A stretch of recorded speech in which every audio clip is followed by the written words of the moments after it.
Hello, everyone. How are you doing tonight? What's new? How is everyone doing? Glad you are here with us. It's been a while, but I have been a little bit exhausted lately. I don't know if it's a combination of the summer heat or the sudden fact that it just got cooler a lot here in New York, allergies, whatnot. I am scrambling to finish the Kamala Harris book. It should be out within the next week or two. It'll be a short 3-part essay. The title we're going with is Kamala Harris and the Broken Political Compass. Should be very, very, very exciting. So keep your eye out for it. And I'll be sending one to every one of my Patreon supporters. That's the plan, but I need to get back in the habit of doing these lives. My energy has returned to some degree. I took a little bit of a week break there, but now I'm back in the game, and I'm so happy that all of you are here. I've got some opening remarks as usual, and then from those opening remarks, we will then jump into our roll call, and after we do our roll call, at that point, then I will answer your super chats, and that will be our evening. Not sure I can go too long tonight. As you can probably already hear, my voice is a little bit raspy because of my allergies, but regardless, I'll go as long as I can, as long as you got super chats, as long as I can continue answering them. All right, folks, so if you haven't already done so, now would be a great time to tweet this out.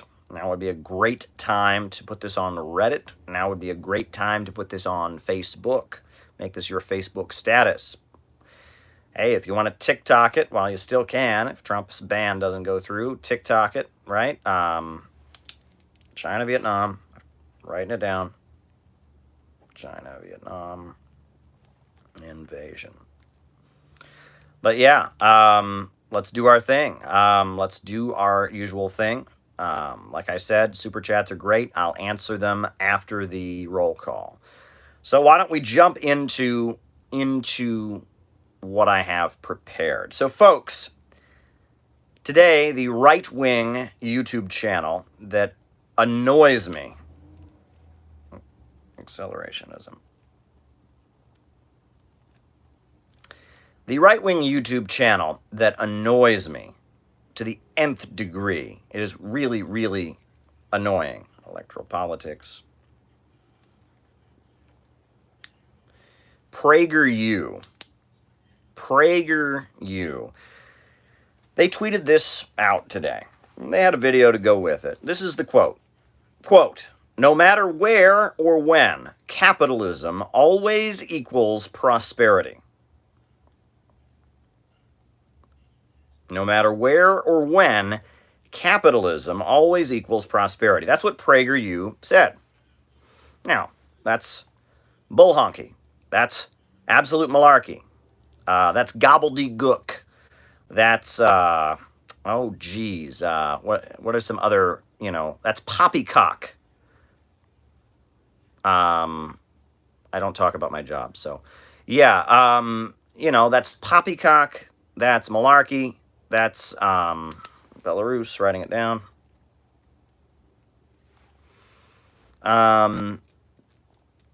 Balderdash, as Stuart says. It's doo-doo, says Jenny Lynn. Hogwash, says Robert Persona. It's false. So I proceeded in a series of tweets to reply. Fiddlesticks, says Lom Warm. Tomfoolery, says Thomas Lynch, or Nicholas Lynch. Malarkey, Tommy Rot. I've never heard that one before. It's dumb, says Days of War. It's bull butter. That's one I've never heard. Pure lunacy. You guys are having fun with me. Deception, says Augie Hubbard. Anyhow, it's false. We can all agree it's false.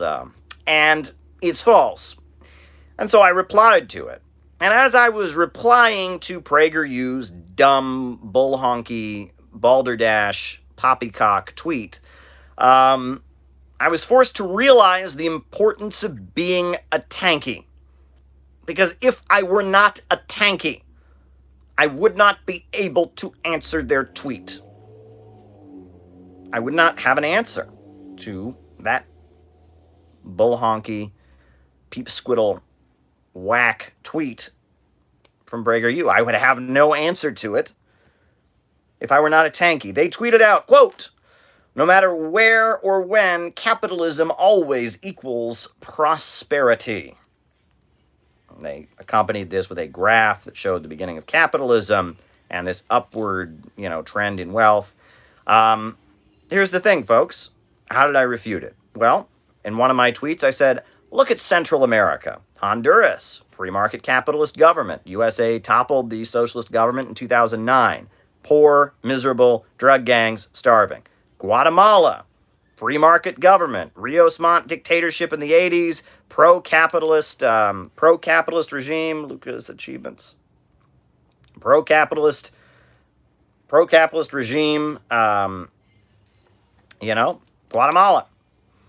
Compare Guatemala and Honduras to Nicaragua, where the Sandinistas are in power. The socialist government of Nicaragua, the government that fought in a civil war, gave up power in an election in the 1990s, got reelected in 2006, has cooperated with Venezuela and Bolivia and Cuba, has, wiped out illiteracy in the country, has provided universal health care with Cuban doctors, has a program where they help indigenous people to start their own businesses. They call them micro-entrepreneurs. They're subsidized by the state. That has basically a state-central planned economy, right? Christianity, socialism, and solidarity is the slogan of the government of Daniel Ortega. They've done huge amounts to lift people out of poverty. Their GDP has vastly increased. Their rate of poverty has vastly decreased. The achievements of the socialist government of Nicaragua are pretty vast. Meanwhile, the coup regime of Honduras, the Honduran government was toppled in 2009 by Hillary Clinton and Barack Obama. And ever since then, it's had a pro-Washington regime that assassinates journalists and dissidents and activists, that has drug gangs everywhere, mass poverty, domination. It's miserable. Guatemala, right? Back in the 50s, they had Jacobo Arbenz, who was a socialist progressive. He was toppled in a coup. Ever since then, they've had U.S.-backed military dictators and a U.S.-backed government. And Rios Montt was particularly nasty in the 80s. How do youth get involved with CPI?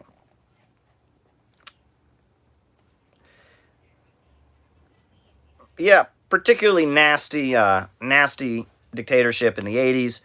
Guatemala, another free market, pro-capitalist regime. People are miserable. Nicaragua, nearby, people are rising out of poverty. That's a pretty solid refutation. If capitalism leads to prosperity, and of course, as they always say, socialism does not, Central America right now is a pretty stark refutation of that. But if I were not a Tankie, if I were not somebody who defended the authoritarian regime of Nicaragua, if I were a State Department socialist, if I was somebody who denounces every government that is also denounced by the U.S. government, Pompeo, all right, CCP. If that's what I was, I couldn't make that argument. What other argument did I make? I said, Russia during the 1990s was a great example on organizing in small towns among conservatives. Okay.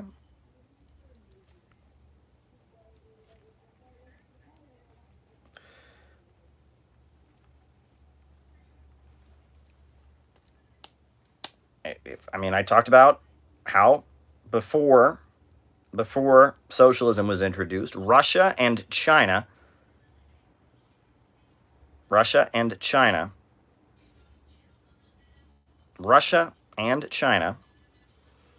were deeply poor.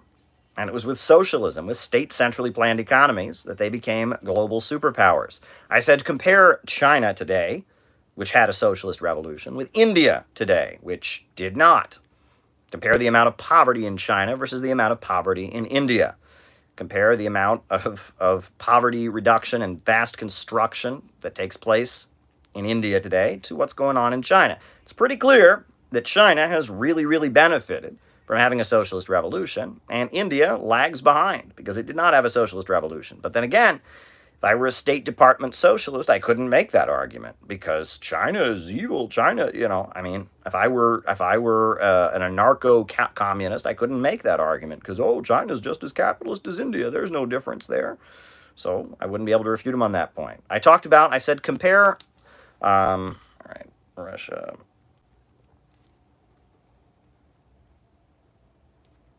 US dollar. Compare, for example, Russia in the 1990s versus Russia in the current time. In the 1990s, they had capitalist free market policies in Russia. Under the Yeltsin administration, they allowed neoliberal economics, shock therapy, privatizations, and it wrecked the place. And Putin fixed the economy by putting oil and gas under public hands, nationalizing oil and gas, putting Gazprom and Rosneft, two state-controlled energy firms, at the center of the economy. And it fixed their economy. So if free market capitalism is the answer, why was Russia in the 90s doing so badly compared to the way it is now when it's no longer free market? And why was Russia in the 90s so bad compared to the way it was under the Soviet Union? Again, I couldn't make those arguments if I were not a Tankie. I compared Cuba to Haiti, right? Haiti, free market country, signed NAFTA, had its agricultural sector wrecked by the United States, doesn't even grow its own food now. People there literally eat dirt mixed with oil. That's a food in Haiti. That's how poor the people are. Haiti, capitalist country. Cuba, socialist country. Far better. Mass employment, better healthcare system than most countries around the world, high quality education, go down the line. Cuba, compared to Haiti, pretty good. Again, couldn't make that argument if I was not a Tankie. You can't argue. You cannot argue against these standard talking points in favor of capitalism if you are not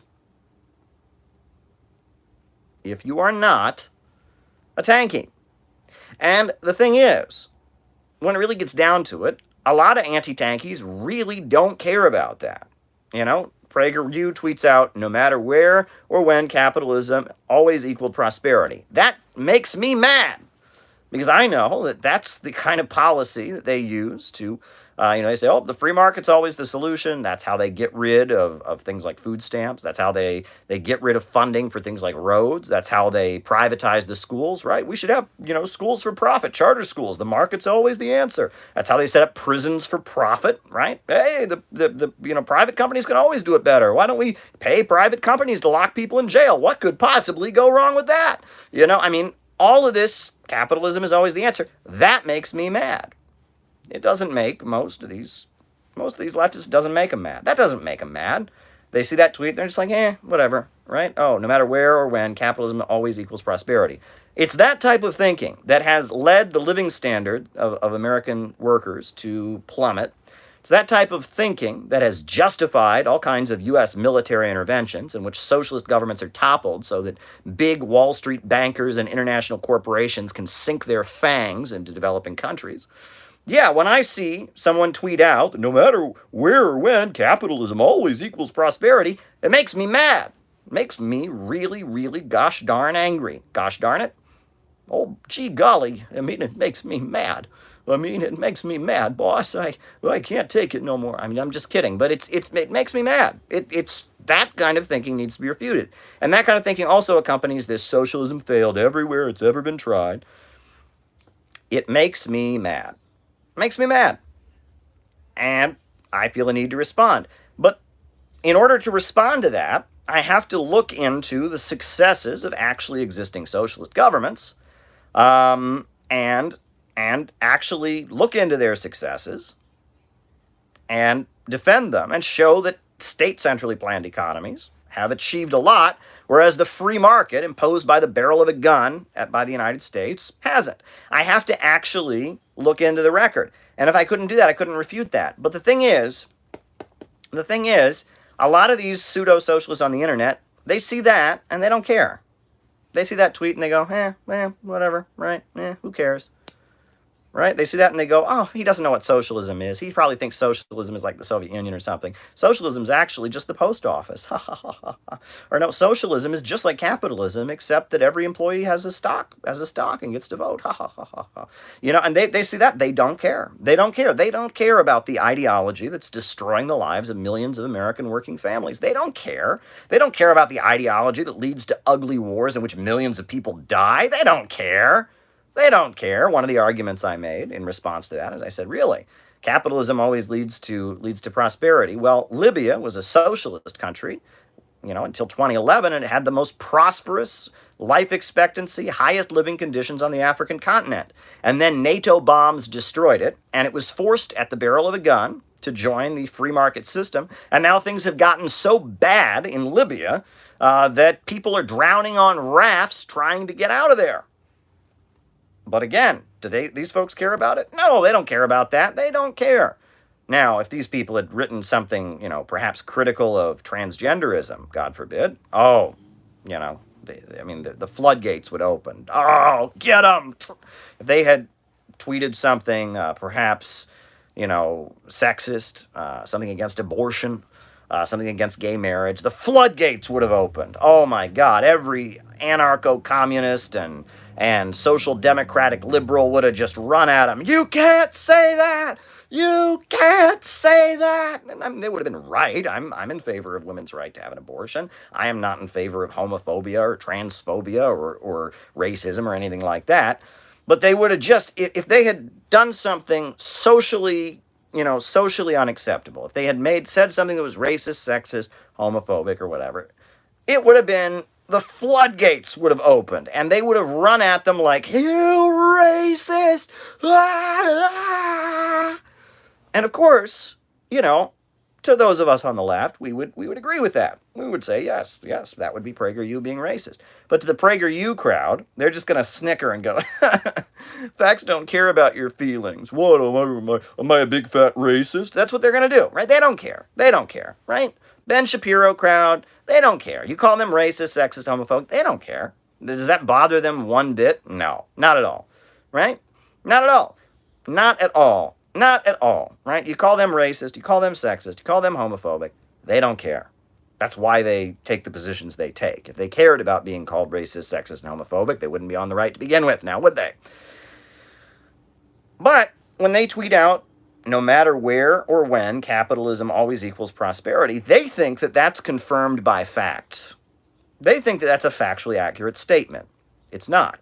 It is not a factually accurate statement. It is very easily refuted by concrete economic data. When Russia was capitalist prior to 1917, it did not have running water, and most of the country did not have electricity. Now, Russia is a global industrial superpower. Oops.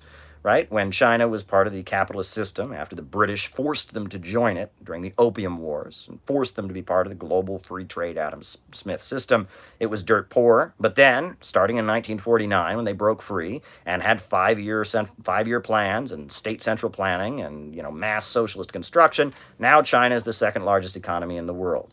Facts, right? These are facts. But if you're not a Tankie, you can't use those facts because you just have to, you are then forced to agree with the false economic conceptions that define the argument in the United States. That's what you have to do, right? And it shocks me. You think that they could, it's weird. You think that on some level they could be like, well, I don't think it's really socialist, but actually their non-free market policies did a lot. No, they can never do that. The second that you stop being a Tankie, it's weird. It shouldn't be this way. The second that you stop being a Tankie, immediately, everything the State Department says about socialist states, 100% true, and none of their achievements ever count for anything. It's bizarre to me, right? These non-Tankies, these anti-Stalinist leftists, if you want to call them that, are still on the internet trying to justify the bombing of Libya and the death of Gaddafi. I kid you not. I'm not going to name names. There's a certain person who made a certain video responding to something I said, and in that video, he's still trying to convince people that somehow Gaddafi was a bad guy, and okay, maybe it didn't work out too well, but we were justified. It's shocking. Nobody can look at Libya today and say that in any way the population benefited from what U.S. imperialism did. But in their minds, oh, somehow, I mean, Gaddafi was like homophobic or something, and I mean, it's amazing to me. It really is, right? It really is. So we're in this situation where the only way to really stand up to neoliberalism, neoliberal economics, the only way to stand up to it is to be a tankie, because only tankies are allowed to say anything good about existing socialism, right? If you defend Cuba, they immediately go, authoritarian regime, tortured people. If you say Cuba, they did it to Bernie Sanders. Look at it. Bernie Sanders was basically forced to apologize, because he had defended Cuba, right? Karen Bass, do you remember this a couple weeks ago before they named Kamala Harris, who I will get to later, before they named her as the running mate of Joe Biden? Karen Bass, member of the House of Representatives, she was a possible VP, and oh, God forbid, she went on the Venceremos brigades. Oh, gosh, she praised Fidel. She said good things about Fidel. Can't have it. Right? Even though Fidel Castro did amazing things. He transformed the lives of millions of people in Cuba. He built that country up. He made Cuba known all over the world for its achievements. The doctors of Cuba go all over the world. The literacy volunteers of Cuba go all over the world. It is unprecedented what Fidel Castro has done in terms of life expectancy, in terms of education levels. Drug market. All right. Yeah. Drug market, drug cartels. Yeah, it is unprecedented what Cuba has achieved. But if you're an anti-tankie, you can't admit that, right? They castigated Bernie Sanders for daring to say that, right? So there is a wave it has really been facing the world. This wave of free market insanity.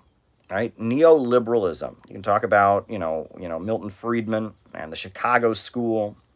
You can talk about Alan Greenspan, Ayn Rand.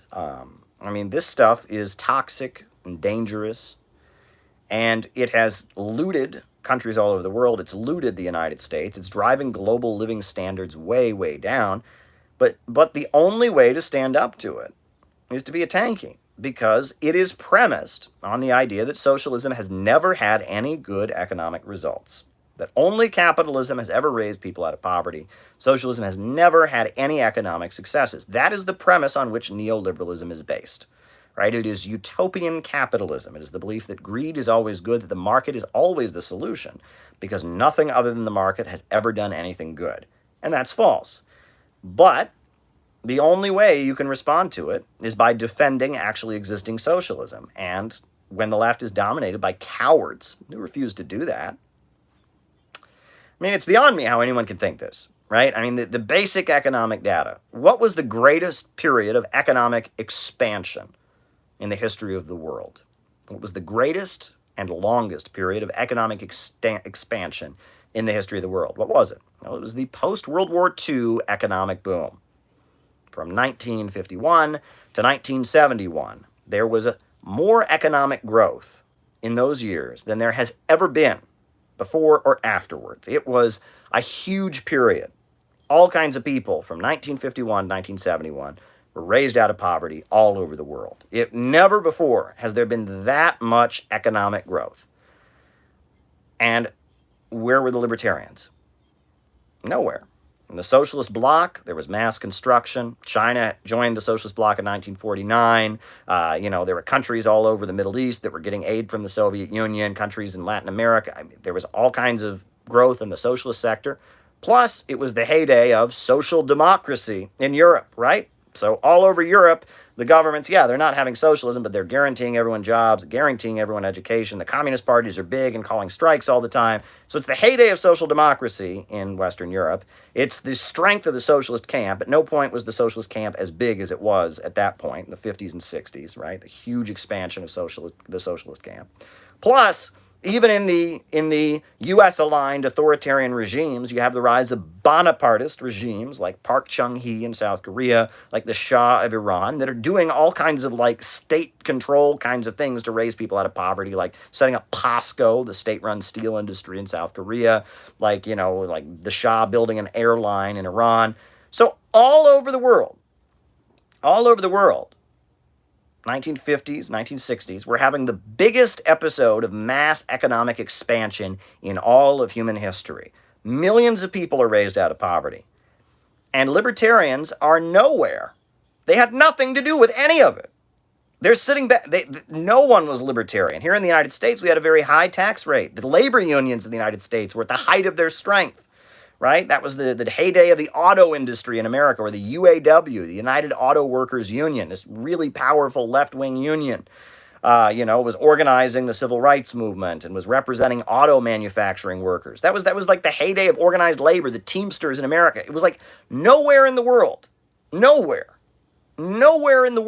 was free market libertarian thinking in vogue during that time. And it was the greatest period of economic expansion in all of human history. So how in the world does anyone think that free market capitalism, that no matter where or when, capitalism always equals prosperity? No, it doesn't. And in fact, when the libertarian policies got going, right, 73 was the first time the libertarians had a laboratory to work with. That was in Chile. 1973, Pinochet became the dictator. And unlike the other U.S.-backed dictators around the world, Augusto Pinochet did not take Bonapartist moves to stabilize the economy. He presided over the looting of the economy of Chile. He basically demolished the economy of his own country. That was the beginning. Argentina, Bolivia followed, right? 1990s, fall of the Soviet Union, free market libertarian policies imposed there. Disaster, right? I mean, everywhere you go, these libertarian policies are a nightmare. And people want to say, yeah, what about the Asian tigers, right? I mean, Taiwan and Singapore and South Korea, they're all capitalist. Yeah, they're capitalist, but they're not free market by any means. Those economies were set up by the government. The State Department will never approve of any socialist nation, right? That is totally true.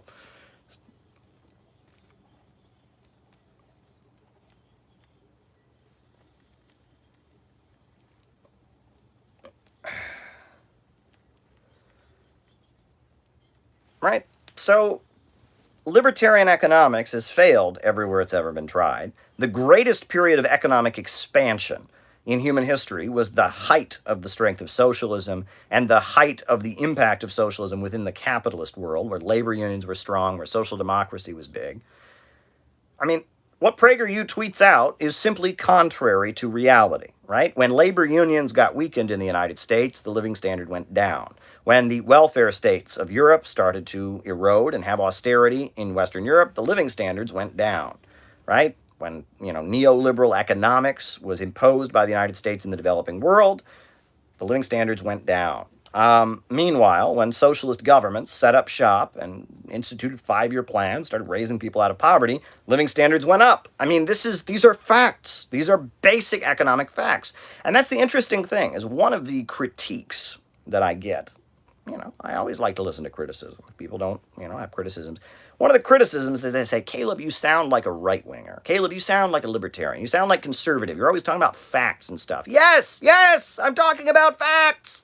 Yes, I am. Yes, I'm talking about facts. Because facts can persuade people, right? Again, talk to a right-winger next time you see them. Call them racist and let them go, really, I'm racist? It's like you don't change anyone's view by calling them racist, sexist, or homophobic, okay? You don't. You might be right, and you probably are, but you don't change their view, right? When you're talking about economics, when you're talking about policy, you absolutely, positively have to talk about facts. And basic economic data refutes what everyone knows about socialism. Very easily. Very, very, very easily. So why not do it? Why not utilize basic economic data? I mean, it's what you should do. Oh, but if you utilize basic economic data and show that state central planning has been beneficial and that free market policies have not, you have to defend existing socialism, and then you're a tankie. Oh, I don't want to do that. Oh, spare me. Spare me. So that's why you should be a tankie. I just explained to you why you should be a tankie. If you are going to argue about socialism, if you're going to talk about economic facts and data, you have to be a tankie. Because if not, I mean, you got nothing, in my view. You might feel like you have something, but you don't. All right, so a few other things I wanted to say here in my opening remarks.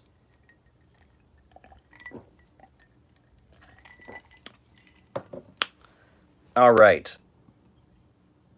The Democrats, they are having a convention. Wanted to fill you in. People are observing this convention. Michelle Obama is giving a presentation, etc. But I wanted to fill you in on one little interesting detail about the Democratic National Convention. AOC, Alexandria Ocasio-Cortez, who I've met on several occasions. She's a member of Congress here in New York. She's a Democratic socialist. She's from the DSA current. Many things she's done have disappointed me, but there's other things she's done that I've approved of. I generally have a positive view of her, despite her flaws. AOC has been given 1 minute to speak at the Democratic National Convention in a pre-recorded statement. 60 seconds. Meanwhile, you know who will be giving a full-length presentation at the Democratic National Convention? John Kasich. Do folks know who John Kasich is? John Kasich is a Republican. He's a Republican governor of Ohio, the state I come from. And he was an awful governor of Ohio. John Kasich. So John Kasich, a Republican governor of Ohio, from the right wing, right? He will be presiding over a whole presentation, while AOC will get 1 minute. Now, first of all, I gotta say, as somebody who works in television, would you rather look at AOC for 20 minutes or John Kasich? Imagine you knew nothing about them. Who's better looking? Who's more fun to listen to? Just saying, right? It's like John Kasich he's like the most boring human being. AOC is young and attractive and full of energy. So just basic channel flipping, you would think, do we want people to watch our convention or not? John Kasich is about as interesting as watching grass grow. AOC, people find her attractive, people find her funny, people find her witty. It's just putting John Kasich for a long time, giving AOC 1 minute is just bad television, okay? It's just bad PR, right? Even AOC, right? A lot of people don't like her, but they hate watch her, right? A lot of conservatives, I swear, they hate her, but they love watching her. It's and there's probably people doing that right now, but I'm not anywhere near as good looking as AOC. So, someone said something about AOC in Puerto Rico, and I saw it go by. But throw all of that aside. So, the Democratic National Convention is giving far more time to a Republican than they are to the rock star of the Democratic Party's rank and file. Now, what in the world? Folks, John Kasich was the governor of Ohio during the financial crisis of 2008, 2009, right? When Barack Obama first got elected, John Kasich was the governor of Ohio. And the federal government had come in and planned to build high-speed railway in Ohio, or light rail, not high-speed, but light railway. That was like a construction project. The federal government was all set to do it. And John Kasich said, we don't need government spending, and he prevented railway from being built in Ohio. John Kasich, I'll tell you, I left Ohio in 2010. It was awful in 2010. I mean, the economy was just a mess. It was a disaster. Moved to New York. The next time I returned to Ohio was for the Republican convention of 2016, which I was covering. And at that point, John Kasich was still the governor of Ohio. And I thought it was bad when I left. I thought Cleveland was really suffering when I left. And what I came back to in 2016, oh, wow. I hadn't seen anything yet. Oh, wow. Boarded up stores, empty houses. Unbelievable. John Kasich is an austerity Republican. He cut social spending. He was a disaster, but he's anti-Trump, right? He didn't like Donald Trump. So, he wouldn't speak at the Republican convention, even though it was in Ohio. He boycotted it, even though it was in Ohio. He's got an anti-Trump record. He is the anti-Trump Republican. So he is your typical standard neocon Republican who doesn't like Trump. So he, a boring old man who's a Republican who wrecked Ohio, is going to get a full-length speech at the Democratic Convention. But Ocasio-Cortez, right? Alexandria Ocasio-Cortez, the, freshman congresswoman who's the talk of the town. They have comic books about her. They have AOC comic books. The superstar is getting 1 minute. Now, does that sound to you like a party that actually wants to win this election? Does that sound to you like a party that really cares about justice for the people? Does that sound to you like a party that is fighting for you against the big corporate elites? No. No. No. Folks, George W. Bush will be voting for Joe Biden. And John Bolton will be voting for Joe Biden. Folks,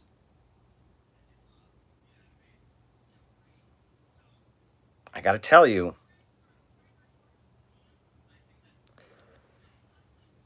a lot of the folks that want to remove Trump are coming from a bad place. They don't want to remove Donald Trump because he's bad. They don't want to remove Trump because he's racist. They don't want to remove Trump because he's hurting immigrant communities. They don't want to remove Donald Trump because he's presiding over the economic demolition of the country and, he's looting, he's deregulating it and he's destroying the public school system. They don't want to get rid of Trump for those reasons. They want to get rid of Trump because he's not tough enough on Russia. They want to get rid of Trump because he's stirring up the rabble, the inferior rabble. He's engaging in political illiberalism. They want to get rid of Trump because Trump doesn't necessarily take their orders. They want to get rid of Trump because he's bringing instability to the homeland. All right? This latest complaint against Donald Trump. The complaint is that Donald Trump retweeted some information that the Russians were promoting, is the allegation. That's the allegation. So what? So tell me, so Donald Trump, did he retweet the picture of Emmett Till? Right? Because you know that, right? That the Soviet Union took the picture of Emmett Till, the young African-American man who was lynched by racists. They took that picture and they sent it all over the world. Did Donald Trump retweet that? No. Did he retweet images of children being killed in Vietnam?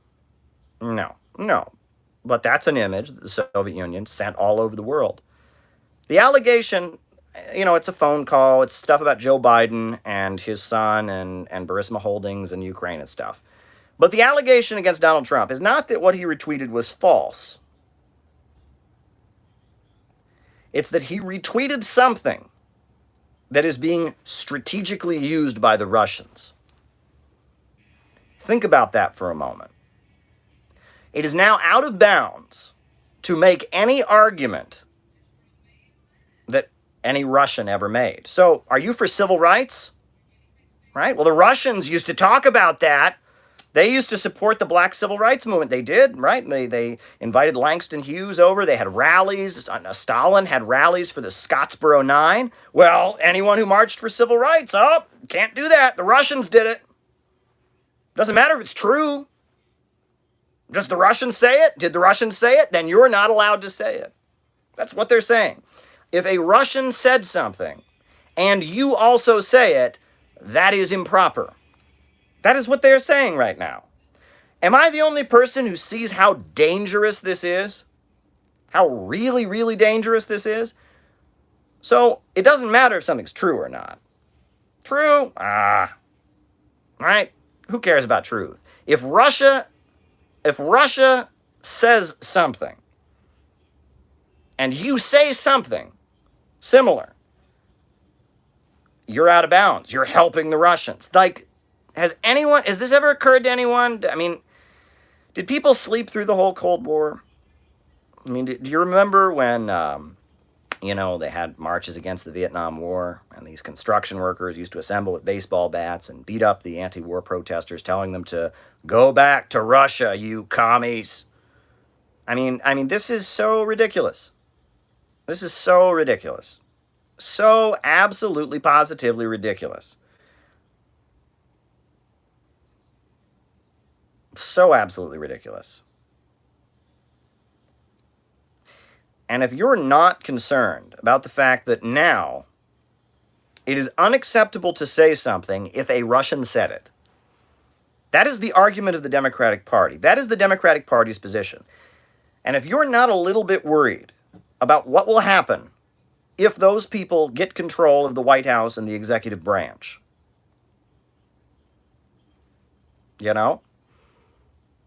think about it, right? Russia has all kinds of positions on all kinds of things.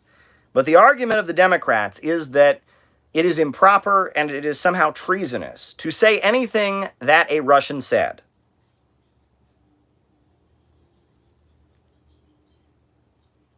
Think about that. It is improper to say anything that a Russian said. If you make arguments that are similar to arguments made by Russians,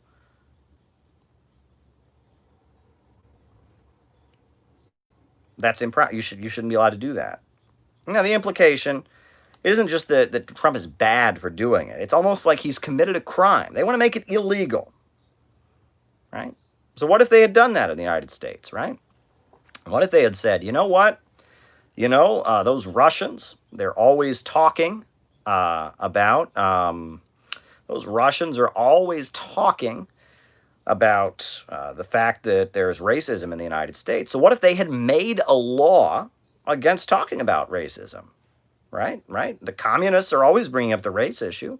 So let's make a law against talking about racism. Would you have been okay with that? Oh, what if, the communists, the Russians opposed U.S. military involvement in Vietnam? What if they had made a law? What if they had made a law against protesting the Vietnam War? Well, you're helping the Russians. It's a Russian disinformation operation. That's what these people are saying. And, I mean, am I the only person that notices how scary this is? I mean, this stuff is very, very, very, very disturbing. Very disturbing. And, folks, I don't know. Honestly, I wouldn't tell you if I knew, right? I live in New York, so how I vote doesn't even really matter, right? Because, here it's going to go to the Democrat no matter what. So you're a Republican in New York, you vote for Trump in New York, doesn't matter. You vote for a Democrat in Texas, doesn't matter, right? So I'm in New York, doesn't matter.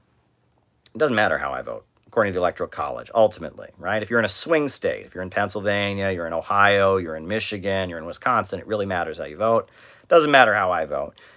I'm not going to tell you who I'm going to vote for, but honestly, I'm telling you right now, I don't know who is better in this upcoming election. I'm just being honest, right?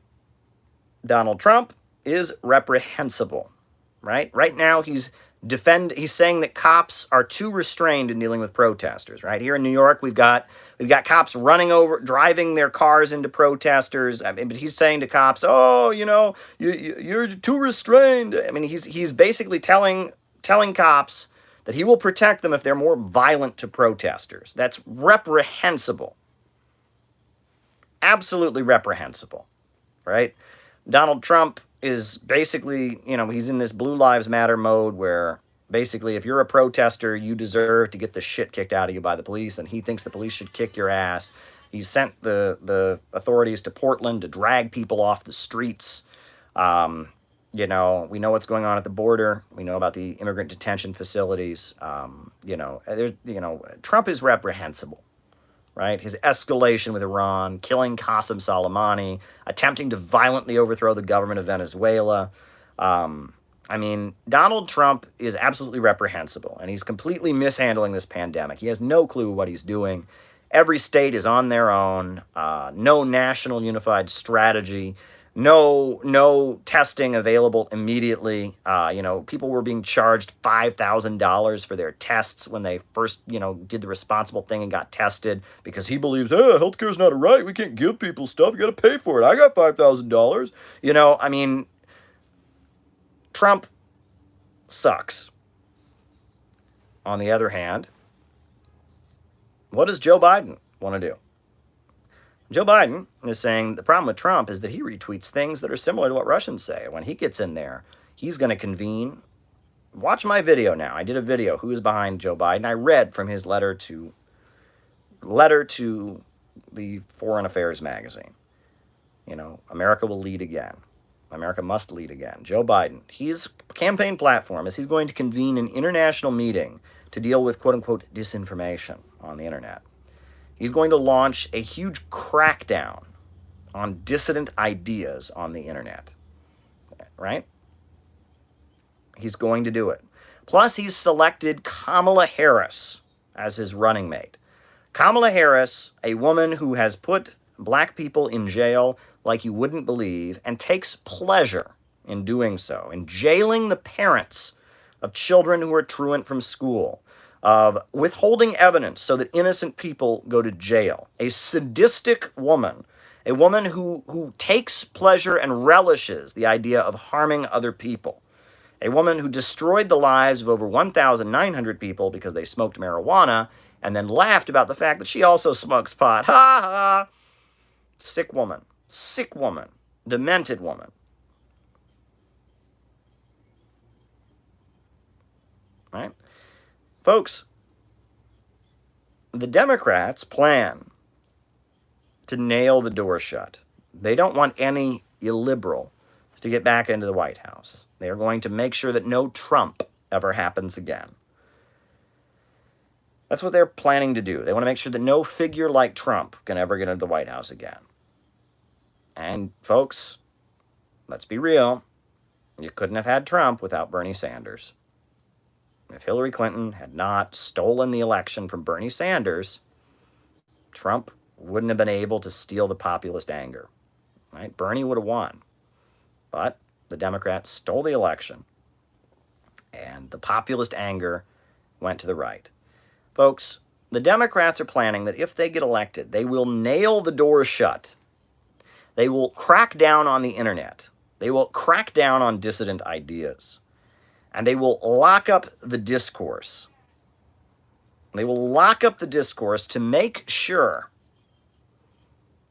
that no populist, no one fighting the establishment ever gets back into the White House. Folks, it's very, very bizarre. It's 6 one way, half a dozen the other. Right? If Donald Trump wins, we get domestic chaos, nightmare, racism, police brutality. Not voting for that. If Joe Biden wins, we get a huge crackdown on freedom of information. We get mobilizing the population for confrontations with countries overseas. I'm not voting for that. I mean, you can decide. You can decide who is better. That's a journey you have to go Go down on your own. I know a lot of the folks in the Communist Party USA, they really feel that Joe Biden, it would be better. You got to defeat Trump. I respect their decision. I don't agree with them, but I respect I see what's going on the street. I see what's happening with COVID-19. I understand why they might feel that way. I don't think they're sellouts. I don't think they're phonies. I don't think they're a bunch of liberals. No, I think that the folks in the Communist Party that are actively campaigning right now to quote unquote defeat Trump, I respect their decision. I don't agree with it, but I understand why they're doing it. And people need to stop bashing them like crazy on the internet. I'm telling you, folks, the Communist Party, I mean, it is a spectacular organization. I'm not a member of it. I'm not a member of any political party, but of all the parties out there, right? I mean, the Communist Party, they are in the international communist movement. They defend Venezuela. They are, friendly to China, and I don't agree with their position that we got to do everything we can to defeat Donald Trump. That's not where I'm at. But people need to lay off them, okay? Because whatever, right? That's how they feel, and there's an argument to be made for what they're saying. If I were an immigrant, if I were in the immigrant community, I might feel that way. If I were somebody whose relative had been killed by a racist police officer, I might feel that way. And I feel empathy for those folks, but I also see the other side of this. I see how dangerous the Eastern establishment and Joe Biden is, and I see how they're basically trying to nail the door shut so no Bernie Sanders could ever happen again. How they want to crack down and make sure that conversations, like, let's be real, folks. If Joe Biden had his way, you and I would not be having this conversation right now, right? He'd say that Caleb Maupin, he's talking about issues that China and Russia and Venezuela want you to think. He's spreading disinformation. I mean, everything I'm saying is true, but it must be disinformation because we disagree with it. So, Caleb, ban him from YouTube. Ban him from YouTube, right? No. We're the only person allowed to talk about socialism is Vosh, right? He hates all the socialist countries. He equates people that support socialist countries with Nazis. Now, he's a socialist I like, but get that Caleb, ban him. And if anyone retweets Caleb, we'll have the FBI come to their house and arrest them for spreading disinformation. Okay, all right, that's what we'll do. That's Joe Biden. Now, whether he'd be able to do that is another question, but that's what they would like to do. Meanwhile, Trump, on the other hand, is angry at Silicon Valley. He's like, gosh darn it, YouTube, they banned videos by my friends, PragerU. It's Trump has an adverse relationship with the elite of the United States. Joe Biden does not. It's complicated. It's very, very complicated. So I'm not telling you who's better, right? I'm very afraid of Joe Biden. I'm very afraid of Kamala Harris, but I'm also very afraid of Donald Trump, okay? And at this point, I mean, I'm not here to campaign for anybody, but I'm telling you, it's not as simple. Did folks see that Donald Trump actually said he was considering a pardon for Edward Snowden? Did folks see that? I mean, that's big, isn't it? I mean, and did you see the Democrats are now attacking him for that? That's interesting, isn't it? Right? Just telling you, folks, it's not as simple as you think. Not as simple as you think. Not as simple as you think. And I'm not campaigning for anybody in this election. I'm trying my hardest, and it's very frustrating because of this pandemic. I was hoping to have a little retreat with some of my political inner circle. We had to cancel. I was deeply unfortunate, but this pandemic, we can't do it. Folks, with this, we need to build the Center for Political Innovation.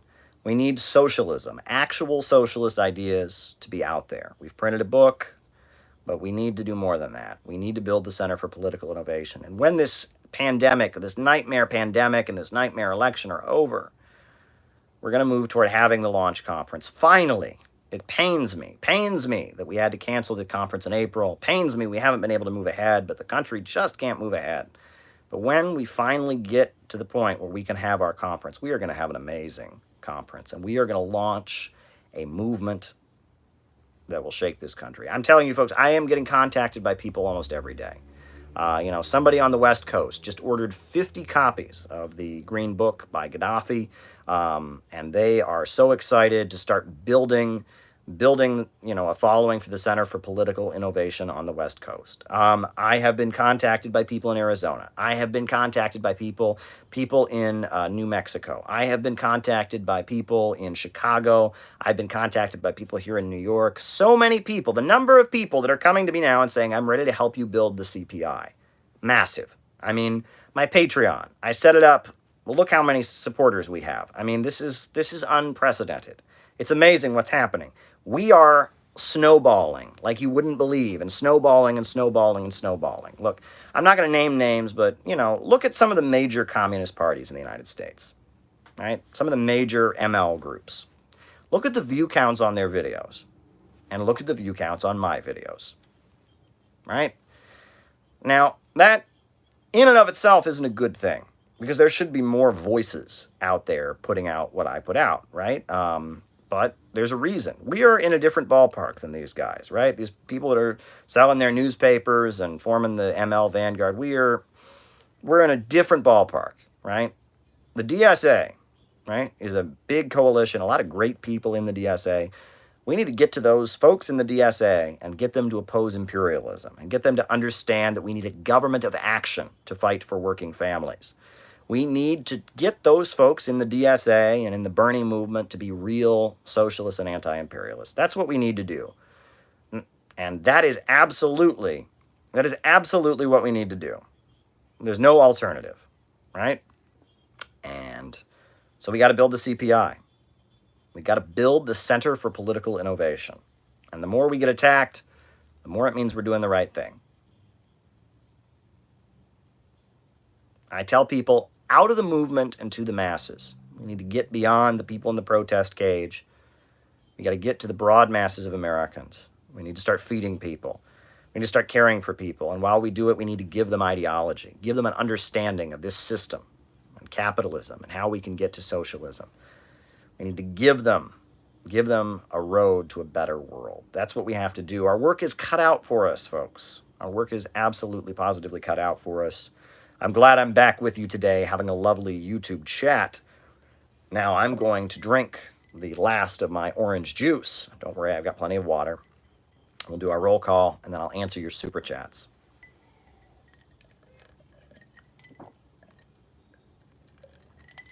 Well, didn't finish it off. Oh well.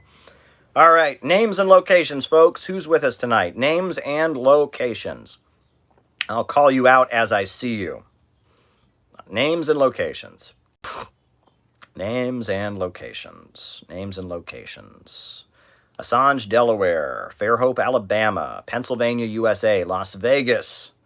New Orleans, Huey Long. Albany, New York. Liverpool, UK. Albany, New York. Lincolnite Yankee. Cincinnati, Ohio. Jenny Lynn. Belize, Joey. Thailand. Lana in Chicago. Will Fresno. Fairview Park, Ohio. West Virginia, Atlanta, Georgia. Shaniqua from Buffalo, New York says, hi, Caleb. Hey, Shaniqua, how you doing? Vancouver, San Jose, California. Germany, Florida, Jacksonville, Florida. Mankato, Minnesota. Ottawa, Orange City, Iowa. Augie Hubbard. Oakland, California. ILWU Local 13, Wilmington, California. Great union out there. Charlie, Glasgow, Scotland. Vallejo, California. Ukraine. Georgia. Wakanda. Jarrett from southeastern Ohio. Glad you're with us, Jarrett. Dallas, Texas. Isaiah Madrigal. Ireland. Glendale, California. Planet Dagobah.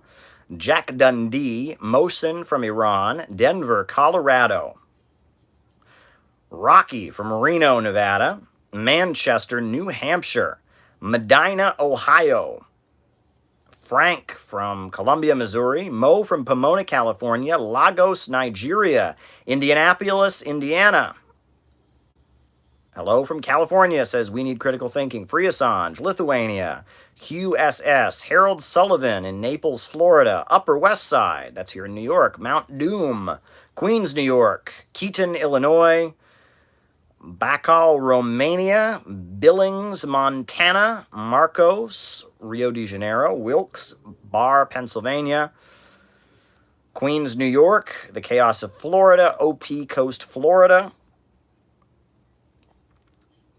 What a crowd we've got here tonight. I'll call out the rest of you as I see you. Anyone else? Names and locations? Someone said my house. Don't think you're here. David in Italy. New Zealand. JT24 from Mississippi.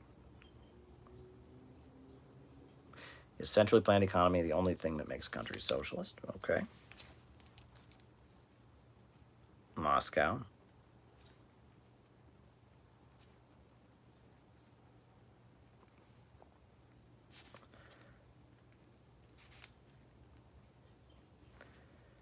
Okay. Who else is with us? Tel Aviv, Palestine. Chile. Jakarta, Indonesia. Anyone else? Anyone else? Going once, going twice. Chinatown, New York City. All right. North Carolina. Lovely state. A lovely state.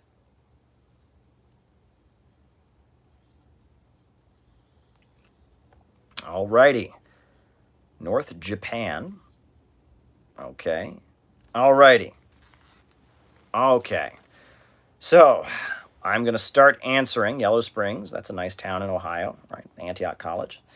I'm going to start answering the super chats. And if you got more super chats, just give them to me, and I'll write them down, and I'll answer them. All right. All right. Why did China invade Vietnam? Well, that was part of the Sino-Soviet split, you will recall. 1961, the Soviet Union and China cut ties. China accused the Soviet Union of being revisionists and not wanting a global revolution. The Soviet Union accused China of being provocateurs who were endangering the world with nuclear war. The two countries parted ways. For the first 9 years or so, China presented itself as ultra-communist, right? China, they had the Cultural Revolution, and they were trying to present themselves as being true to communism while the Soviets were revisionists. After the fall of Lin Biao, there was the rise of a faction in the final years of Mao's life called the Gang of Four. And the Gang of Four said that the Soviet social imperialists, that's what they called them, were the main danger to the world. They claimed that China was not, that the USSR was not revisionist, but it was capitalist. It was a capitalist empire, and it was more dangerous than the United States. And so Nixon was welcomed to China with a big parade. They welcomed Richard Nixon, number one. Then China recognized and was friendly with Pinochet. And China was friendly with the Shah of Iran, and China started aligning with the USA in foreign policy in the final years of Mao's life, right? They supported Haile Selassie in Ethiopia, etc. So after Mao died, Deng Xiaoping came to power. And he started changing China's economy, moving in a more market socialist direction. However, he continued that policy of saying that the Soviet Union were the main danger. Yes, Belarus is already on the list. Yes. Belarus. Alrighty. And so you'll then remember that in Cambodia, there were two factions in the Communist Party. There was a Marxist-Leninist faction, and there was another faction led by a crazy CIA agent named Pol Pot. And this is proven. Covert CIA support for Pol Pot and the Khmer Rouge is documented fact. You can Google it. I know it sounds like a conspiracy theory. You just made that up, Caleb. Oh, the CIA never supported Pol Pot. You just made that up. Well, Google it. Google it. It's well documented fact, folks. Pol Pot was the ultra-leftist extremist nut job who controlled one wing of communism in Cambodia. The Marxist-Leninists controlled the other wing. Pol Pot started killing all the Marxist-Leninists in the Cambodian Communist Party.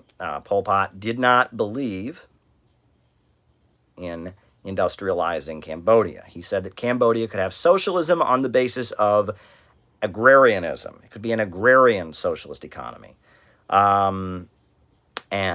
So based on that, he started slaughtering the Vietnamese wing or the pro-Vietnam, pro-Soviet wing of his party, saying they were agents of the Soviet imperialists. He claimed that Cambodia could go directly to communism.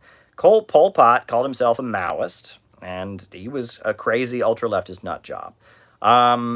So Pol Pot is slaughtering members of the party. So Vietnam Vietnam intervened in Cambodia to stop the slaughter of the legitimate communists of Cambodia by Pol Pot. At that point, China invaded Vietnam in the name of protecting Vietnam, or protecting Cambodia and Pol Pot from the Soviet social imperialists. It was called the Kampuchea War. And it was a great example of, it was in 1978, was a great example of Zbigniew Brzezinski and his strategy for manipulating communists against each other. Zbigniew Brzezinski, who was a key CIA strategist, he was actually the national security advisor to Jimmy Carter, had the strategy of, instead of fighting all communists, let's find the contradictions between communists and play the communists against each other. And he learned about playing Poland against the USSR. He was from Poland, born there. He learned about playing China against the Soviet Union. And that was Brzezinski's strategy, is play the communists against each other, use their contradictions against each other. And it worked very well. They got the Soviet Union and China fighting, and then on top of that, they got, Cambodia and Vietnam fighting, and then they got China invading Vietnam, and it was a disaster. China should never have invaded Vietnam. Pol Pot should never have gotten support from the CIA. Are COVID deaths higher? I don't know. I can't comment on that. Never, right? Socialist countries should have peace with each other, and that is my position.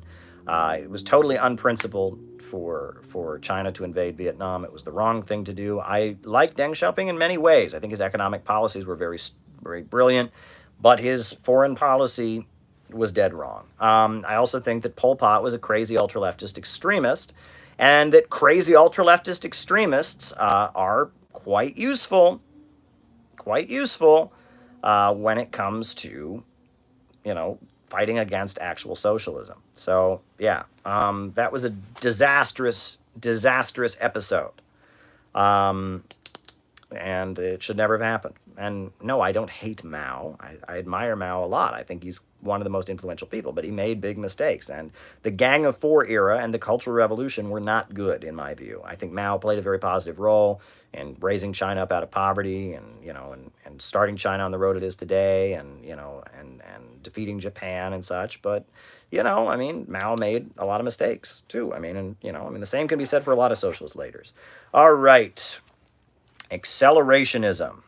Well, I can only tell you how I understand the concept of accelerationism, okay? There are different definitions out there, but as far as I'm concerned, accelerationism is the notion that we want things to get worse in order to accelerate the process of getting toward a revolution. Right. There are some people who say, well, we want the wages of the workers to go down because then they'll be more revolutionary.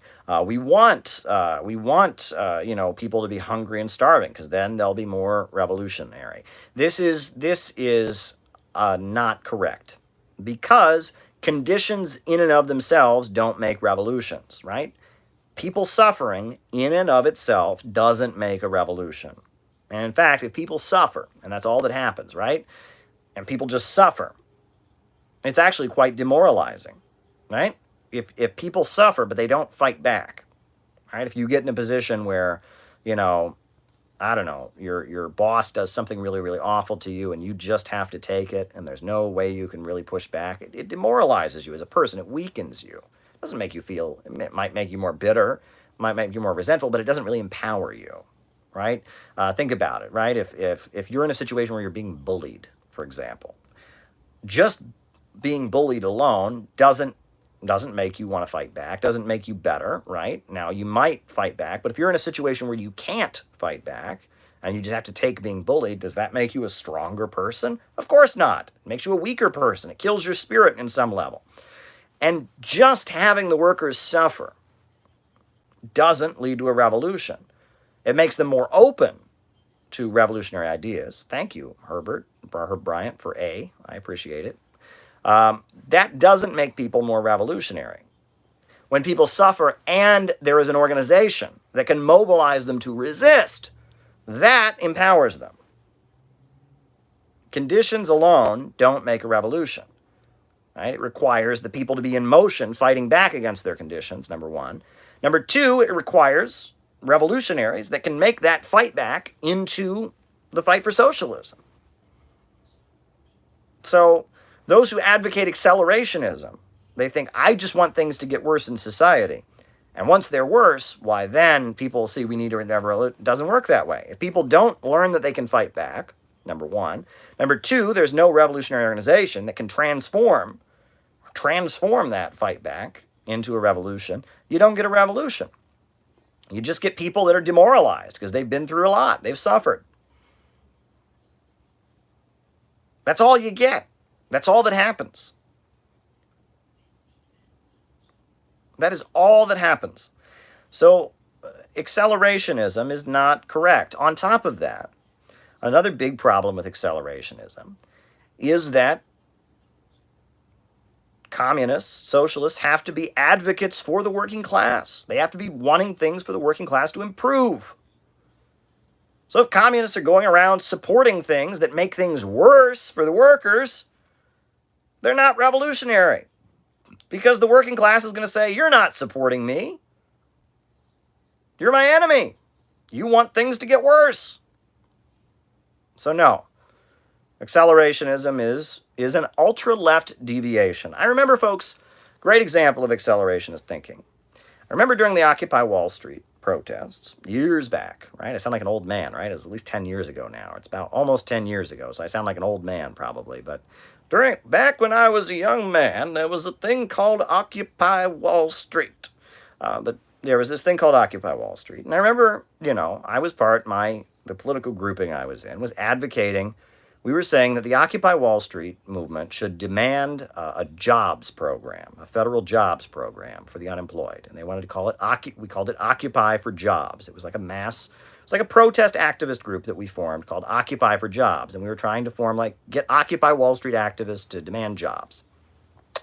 And I remember there were a number of occupiers who said, we want people to be unemployed because then they'll have a revolution.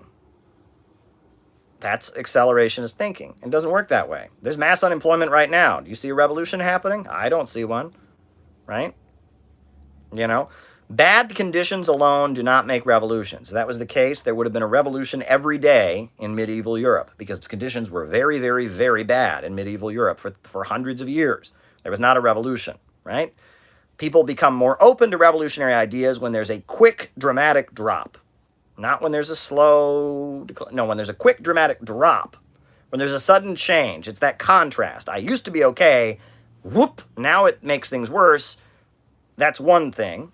Number two, right? Revolutions are made by the people then resisting their conditions, organizing to resist their conditions, and feeling empowered by doing that.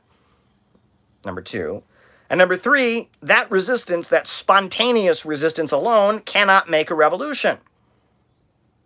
Only the intervention by a vanguard party can make the revolution. So accelerationism is completely wrong. This notion you want conditions to get worse so that then people are revolutionary.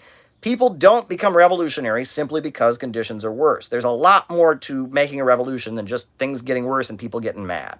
Okay? That's just not how things work. I'm just telling you. You remember anything, I say, remember this. In order to have a revolution, there must be three things. One, a serious crisis in society or government. I see left-wing patriotism. Two,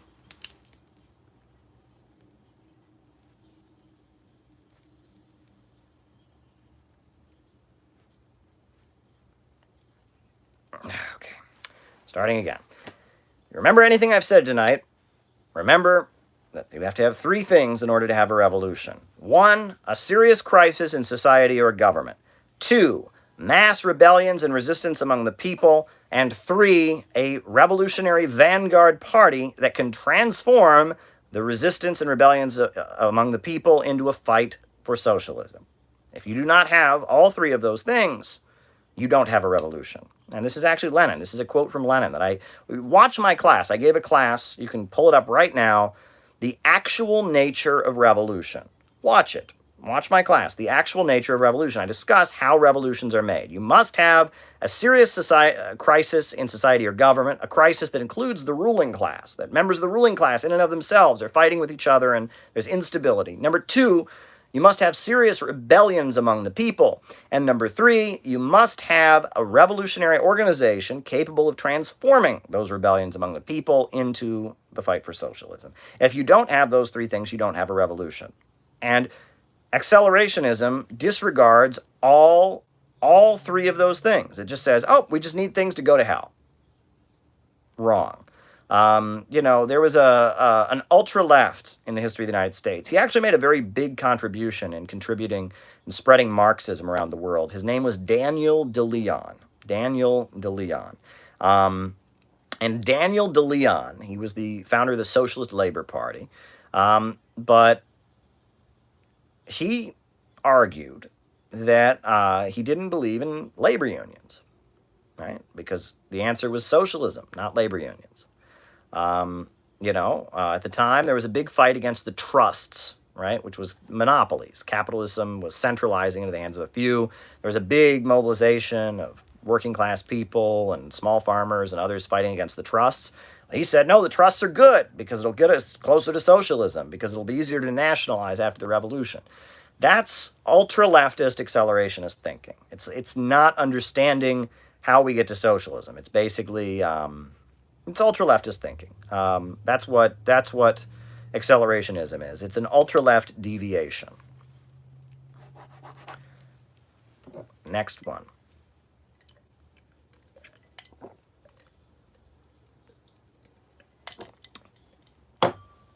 All right, electoral politics. Is it a waste of time?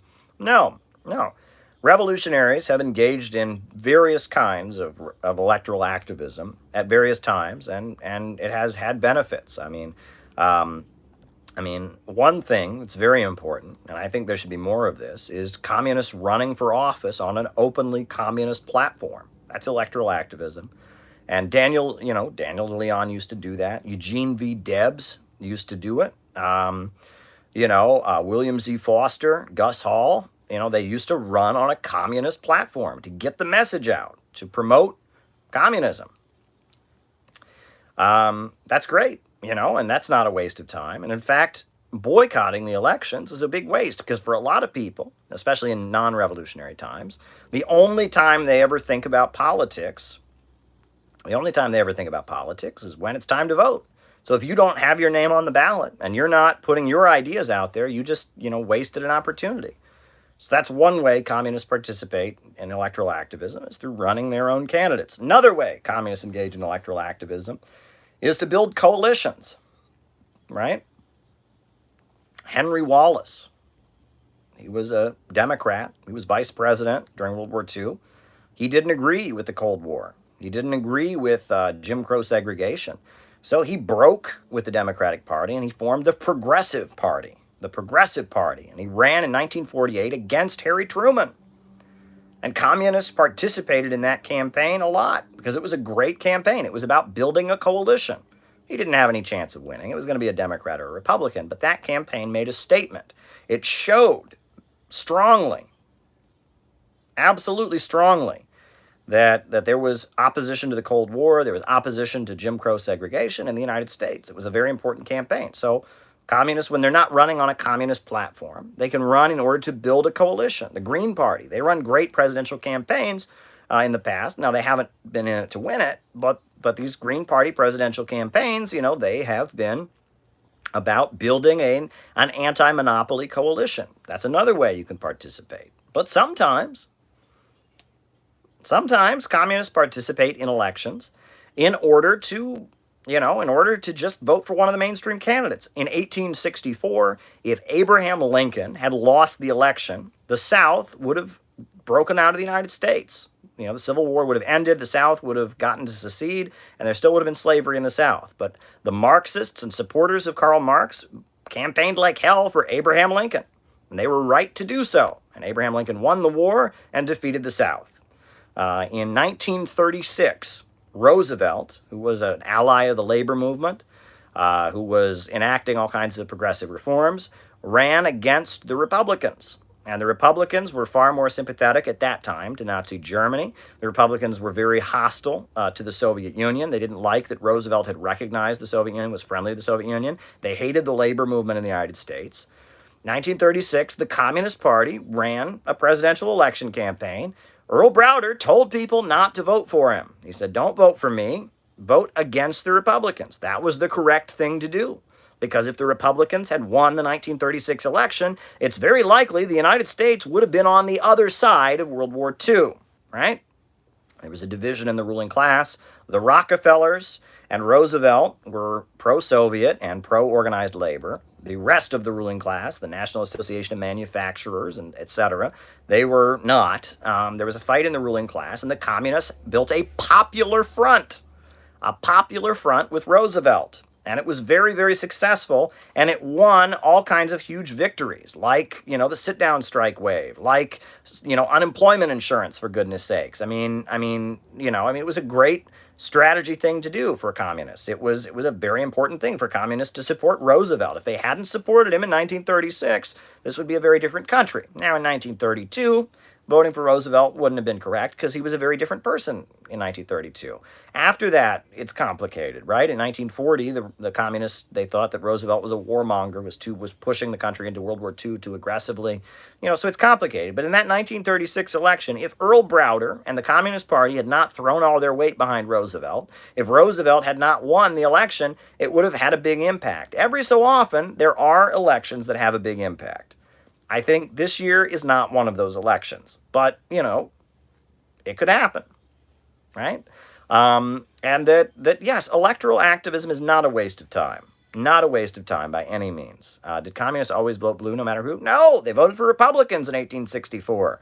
They voted for Democrats in 1936. They voted against both parties in 1948.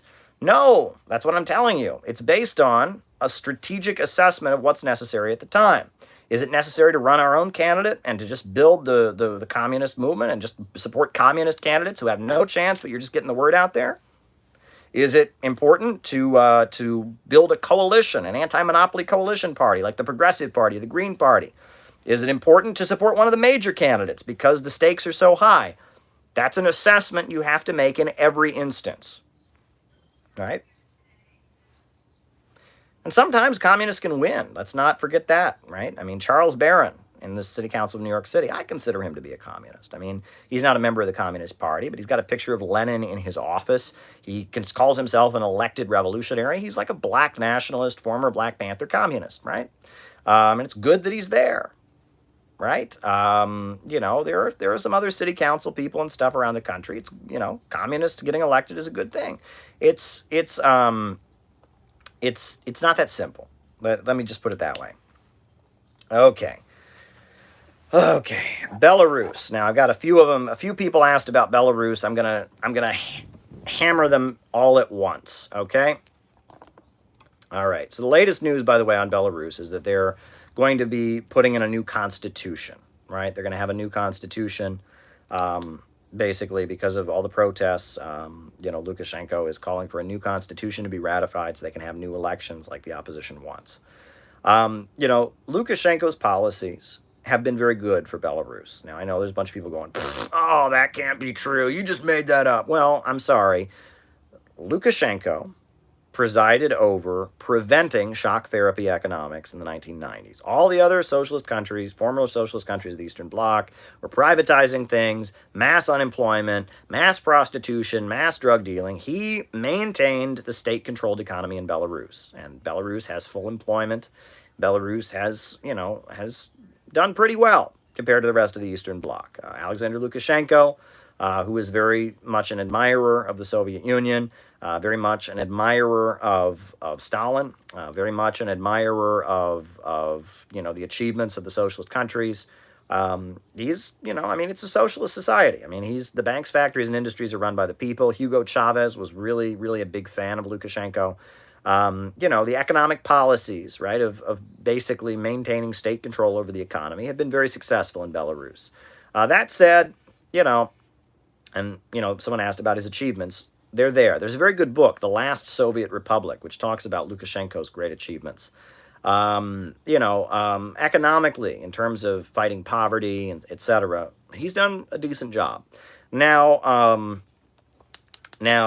as far as the current situation, right, so his response to COVID wasn't very good. He said something like he could cure it with vodka or something like that. That wasn't good. There's a lot of corruption, right? There's a lot of corruption in the country, right? And that's something that plagues a lot of countries around the world. A lot of formerly socialist countries have that problem. And on top of that, he's been giving Russia the middle finger a little bit lately, which is not smart, and trying to cozy up to the United States, not smart. Well, now it seems pretty clear the State Department wants to overthrow Lukashenko, and they are pushing a color revolution. They're trying to destabilize Belarus and remove Lukashenko. That's not good. Now, I'm not saying that some of the protesters don't have legitimate concerns. Like I said, big problems with corruption. He didn't handle coronavirus very well. He did a bad job with that. So based on that, there are some concerns that need to be addressed. I think he won the election. I mean, he's very, very popular in Belarus. But I think that they're probably among the youth, right? And you have to remember the population of Belarus is significantly older folks. A lot of older folks there.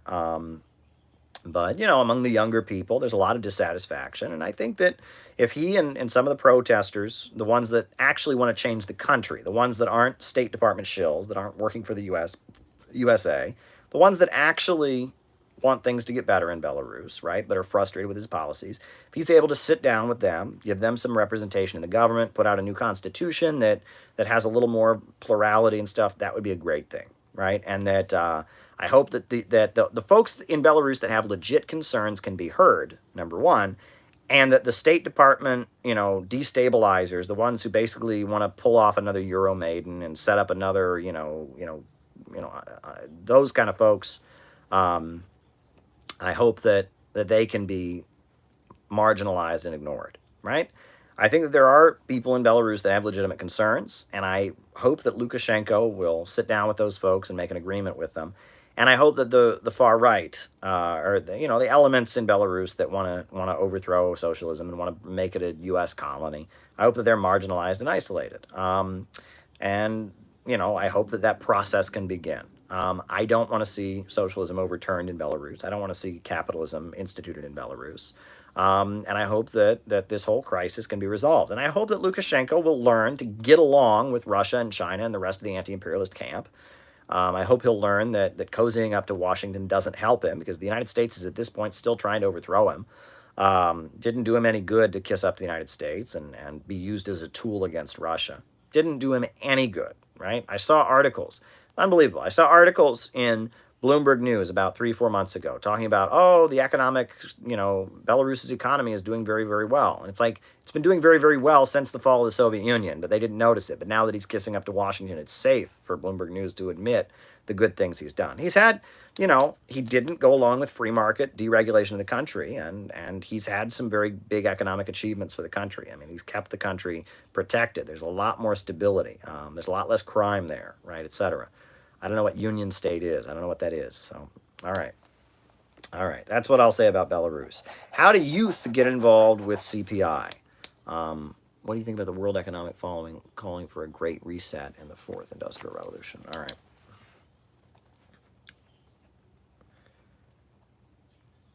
Industrial revolution. Great reset. All right.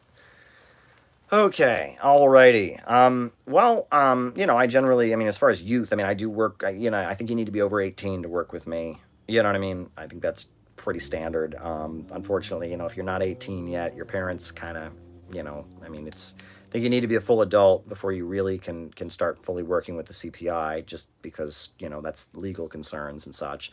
But on top of that, message me if you want to get involved. And look, we're frozen because of the pandemic. It's frustrating. I have an inner circle of people. We have Zoom calls and stuff, but there's not much we can do because of the pandemic. We did put out a book. We put out The Green Book by Gaddafi. We're going to be putting out another book pretty soon. I'll be putting out my book, my upcoming book, my very short book on Kamala Harris, and then the Synthetic Left book, which is right behind it, which is written, but I'm doing this Kamala Harris thing right now while it's hot. Message me if you want to get involved. We can't really do much until things start to fully come back to life. We're planning in the spring to have a kick-ass conference, right? We already had rented out a really nice hotel. and then we had to get our money back and all of that. But we're planning this spring to have a really, really kick-ass conference in New York City. So, be in the loop. We're going to have a really great conference, probably next spring. We're also hoping to have an event in California before that. So details are to come. Again, we can't really have public gatherings at this point because of the pandemic, but we're trying because we want to get everyone involved, and it needs to be done. Absolutely needs to be done. So if you want to get involved, message me. You can, sign up on Patreon, send me a Patreon message. You can send me a Facebook message. You can send me an email. You can tweet at me. If you want to get involved because, yes, we will plug you in if you're 18, right? And you said youth. 18. You need to be 18. All right. Okay. Pompeo says the Chinese Communist Party is practicing Marxism-Leninism. Interesting, isn't it? Isn't that interesting, right? So every time I get on, PragerU says communism failed everywhere it's ever been tried. Grover Furr. Right? That's what they always say. And then I'll get on there. I'll be like, China. And then their response is, you're retarded. Everyone knows that China is capitalist. Well, China's not capitalist, right? The banks, factories, and industries in China operate not according to profit, but according to a state central plan. The means of production do not function according to profit. They function according to what is in the interest of society. The state controls the means of production, and it is a state that operates on behalf of the population, the 90 million members of the Chinese Communist Party that are well embedded in communities. So, yes, China is a socialist society. Mike Pompeo knows that. Why? He's trying to stir up, among the deep state and among conservatives, hatred for China. But you'll notice the second you talk about any of China's great achievements, oh, no, they're capitalist. They can't make up their minds. When China is a great economic success, must be capitalist. When China is an evil authoritarian regime, must be communist. It's whatever is convenient at the time.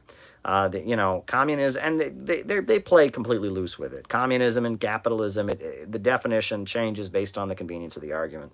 Sometimes Europe is socialist, sometimes it's capitalist, sometimes the USA is crashing and burning because it's socialist, sometimes the reason we've been so successful in America is because we're capitalist. They play loose with it all the time. But yes, Mike Pompeo seems to be, they're trying to stir up the right wing to hate China on the basis of they're a bunch of commies. So that seems to be the basis of that. All right. How do you organize in small towns among conservatives? Don't sound like a liberal. Do not, whenever you're dealing with a conservative person, don't ever call them racist. Don't ever call them sexist. Don't ever call them homophobic because they just roll their eyes. They don't care about that. Use facts. And the main thing to focus on is how their life would improve because of socialism. Talk about, the class divide and lay out socialist arguments. People have never heard real Marxist arguments, ever. People have heard what they think is Marxism. They've heard a caricature, right? The main thing is to develop, and to engage with people and talk to them about what socialism actually means. That it means a government of action that would fight for working families, describe how socialism would improve people's lives, describe global events, talk about how other governments around the world fight for their people, talk about what socialism actually is. That's my advice, right? And the main thing is to just, keep talking to people, and don't sound like a liberal because people hate liberals. I mean, liberals have sold people out and stuff, make clear that being a communist isn't just being a liberal. It's not like being a Democrat times 10. That's not what being a communist is. All right. Russia and China moving away from the U.S. dollar. Well, it makes sense, right? I mean, China and Russia have both been subject to more economic warfare and sanctions from the United States, number one. The United States wants as many countries around the world to use the U.S. dollar as they can. So Russia and China moving away from the U.S. dollar. It hurts the dollar, right? The dollar doesn't have as much value because it's not being as widely used, number one. And Russia and China are economically more independent than normal. So it makes sense that they would move away from the U.S. dollar. All right. Drug market and drug cartels under socialism. Yeah. Yeah, I mean, in terms of the drug market, in terms of prescription drugs, that should be under the control of the state. No one should have an interest in prescribing people drugs. That's a big problem, right? The fact that opioid manufacturers made money, the more addicted people got, big problem, right? And that pharmaceuticals should be state controlled, and there should be a state oversight to make sure they're safe and to make sure there's not a profit motive that messes with it, right? In terms of the drug cartels, hey, in terms of a war on drugs, I am all for legalizing, use of drugs. I think that people shouldn't be jailed for smoking marijuana. People shouldn't be jailed for using cocaine and heroin. They should probably get rehab and treatment, but they shouldn't be jailed for it. But big drug cartels, big gangs, right, should be smashed, right? The big drug dealing gangs that are tied in with the CIA should be smashed, right? And that's what a real government of action would do. It would mobilize the population to give treatment and recovery to drug addicts and to fight the hell out of the narco gangs and the criminal organizations, the heroin dealers, the crack. I mean, it would break apart the drug cartels, and it would mobilize the population to do it. It would be what they call, a war of the entire people, right? That's what they called the Soviet Union when they fought the Nazi invaders. It was a war of the entire people. Imagine a war of the entire people where the whole population was mobilized to just get them, to just get the drug cartels out of the neighborhoods, right? Think about the Black Panthers, how they used to go around assassinating heroin dealers. That's true, actually. The Black Panthers used to kill heroin dealers in the black community. Well, imagine that the whole population was mobilized by a government of action to find people that are addicted to drugs and get them the treatment they need and give them love and kindness and affection, and to find out who's bringing in the drugs, who's running the drug farms, and smash them and just smash the drug cartels. I am for smashing drug cartels, right? I mean, war on drugs. It's a joke. It's a mass incarceration hustle. The CIA works with drug dealers in Central America. The CIA works with drug dealers in Afghanistan. They love drugs. All the big banks on Wall Street are laundering drug money. They have no problem with the cartels. It's a war on working families. The war on drugs hasn't been a war on drugs. It's been a war on working families. It's been a war on the African American community. It's been a war on low-income people. It has been a war against Central America. It's been a war against the peoples of Asia. It hasn't been a war on drugs. The war on drugs is a hoax. It's a war against the working class. They called it a war on drugs, and it was a war to build a prison industrial complex, a war to build a police state. No, Kamala Harris's war on drugs is not a real war on drugs, but a socialist government, a government of action, a real socialist government would wage a real war on drugs. Not a war on drugs themselves, not even a war on drug addicts, but a war on drug cartels. Right? Drug cartels, drug monopolies, drug crime syndicates. We would smash them. Smash them. There's actually a really good pamphlet one of the socialist groups put out, How the Revolution Got Rid of Drug Use. And it talked about how the Chinese Communist Party just smashed the heroin gangs, right? The imperialists forced heroin onto China, forced opium onto China, the Opium Wars. And after the Communist Party came in, people got treatment. They cared for people, but they smashed the cartels. They just smashed them, broke them up. That's what a real socialist government would do. It would offer compassion to the people. It would legalize using drugs. It would have universal treatment for everybody. And then it would get those criminal organizations tied in with the CIA, and it would smash them. And it would mobilize the whole population to just crush them. Just crush them. So, people are hearing this and they're saying, he's fascist, he's awful. Well, I'm telling you, folks, what's fascist is punishing people who get addicted to drugs. What's fascist is punishing whole communities because people there use drugs. But all over the world, in Mexico, working people have formed, drug vigilante organizations to defeat the drug dealers, to drive the drug dealers out of their neighborhoods. And communists have been involved in it, right? In Cuba, after the revolution. Right? They did this, right? And that working people don't want their kids to be addicted to drugs. Working people don't want drugs in their communities and in their neighborhoods. They don't want a police state, but they don't want drugs. Drugs are not good. There's nothing revolutionary about using drugs, folks. I mean, I've never smoked weed. I don't, I understand that weed is no more bad than alcohol or cigarettes. You know, and I mean, I'm not a big fan of alcohol, honestly. I mean, I didn't really particularly, you know, enjoy it, but I don't think it should be illegal. People should be able to drink. I think people should be able to smoke weed if they want. But at the same time, you know, I mean, heroin, cocaine, LSD, you know, magic mushroom. I mean, these are not good things for our society, folks. It doesn't make people better. You know, I mean, people become addicts because they have deep pain. Usually, they have deep psychological pain and trauma. They're trying to numb the pain of child abuse. They're trying to numb the pain of depression, and you know, they need help. And we should offer them nothing but compassion. But at the same time, you know, the people who, you know, the addicts, the predators, the parasites that destroy human lives to make profits, smash the drug cartels, smash them, right? Smash them and mobilize the people to smash them, right? A real socialist government can defeat drugs, by the way. Look at China, no drug problem.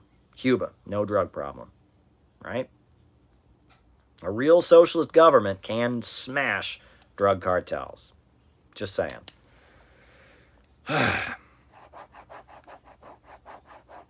Alrighty. The State Department will never approve of any socialist nation. Of course, exactly. I don't get this. I don't get this. These liberals really do believe that, well, you know, I mean, these like, you know, I don't know, it's this illusion that these people have. War on drugs is BS. I lost 2 uncles to overdoses. Exactly. Exactly. Yeah. You know, I mean, drugs are a plague on working families, and yeah, I mean, yeah. You know, the State Department will never approve of any socialist country. Um, you know, never, right? And I really do believe. I mean, I listen to these folks. You know, they really think that at some point there's going to be a country, and they're going to be so ultra democratic, and they're going to be so tolerant of anti-communists. They're going to take power, and the New York Times editorial page is going to go, well, we don't agree with the policies of Timbuktu, but they're so ultra democratic and they're so transparent, and Human Rights Watch and the U.S. State Department approve of them. Decolonizing the USA important, i.e., giving the land back to Native Americans. Yeah, we'll talk about that. Yeah.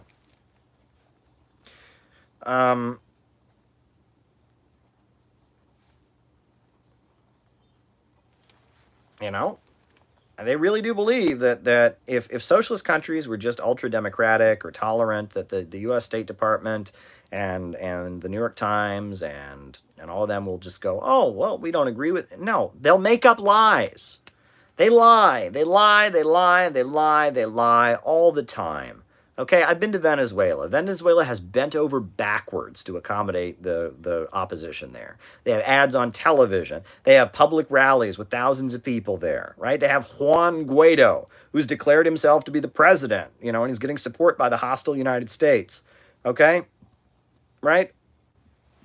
All over the world, socialist governments have bent over backwards to try and prove how democratic they are.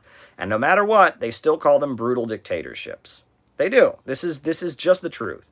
So, you know, the State Department will never approve of any socialist country. Never. Never. Never, never, never, never. Meanwhile, the King of Saudi Arabia, I remember Ban Ki-moon at the UN. When he died, I was in the room in the UN press corps. The King of Saudi Arabia, who cuts people's heads off in public, who tortures people, who doesn't allow women to drive cars. He's a wise, compassionate leader. Now, the King of Saudi Arabia is a wise, compassionate leader, but Hugo Chavez is a brutal dictator. Give me a break. But still, these people can't get through their heads. They really do think that what the State Department says and what, you know, the USA accuses governments around the world of doing is somehow based on what they actually do, right? Hugo Chavez got elected, opposition everywhere, no death penalty, no torture, brutal dictator.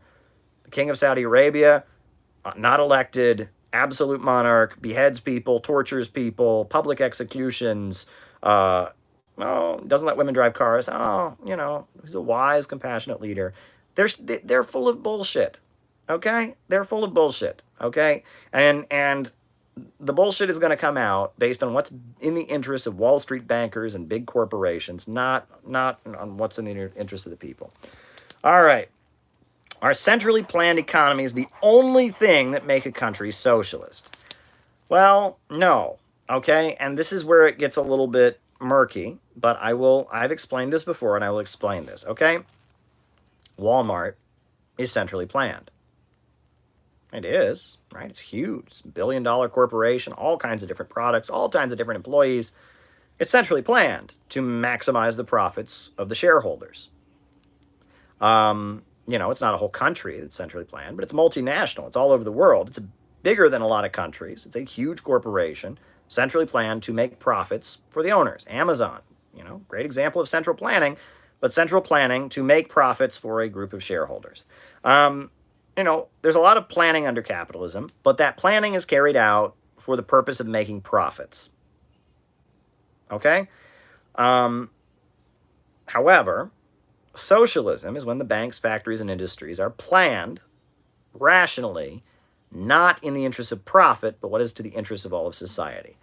Friedrich Engels, I've quoted him before, he says that under capitalism, the means of production only function as preliminary transformation into capital, meaning that houses don't get built because people need shelter. They get built so landlords and bankers can make profits from them, right? Schools don't get built, so that children can just get an education. They get built so that children can be trained to be good, obedient workers for the bosses, right? Food isn't produced so people have something to eat. Food is produced so that, agribusiness and big box stores can make money selling it. Capitalism is the means of production functioning according to profit. Socialism is the means of production functioning according to a central plan and what is good for society. Under capitalism, corporations control the government. The money and the power is in the hands of a small group of people. The government is just kind of their middleman. And sometimes they utilize that middleman government to make capitalism more stable, and sometimes they don't. Socialism, the economy, the banks, factories, and industries are controlled by the government. And the state forces the economy to work in the interests of society overall. That's the difference. Capitalism is production for profit. Socialism is production for use. Capitalism doesn't lie. Some of the time it lies all the time. If a capitalist says something true, it's part of a double lie. Kwame Toure. All right, we'll talk about that.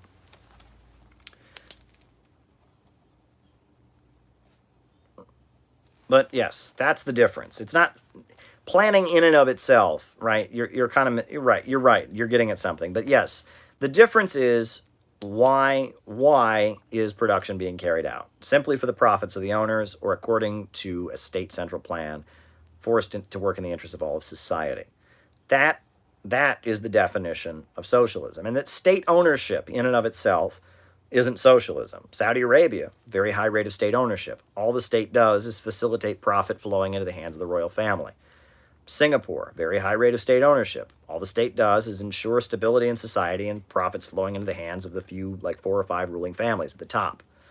That's, it's state capitalism, where it's capitalism, production according to profit, but the state is heavily involved in the process. Socialism often has a market sector. Vietnam, Venezuela, China, big market sector, but the state is in control. The state controls the economy, and that state is not simply facilitating the making of profits by owners. That state is fighting for the population. That's the difference. All right? That's the difference. All right, I already addressed Belarus. Left-wing patriotism or nationalism.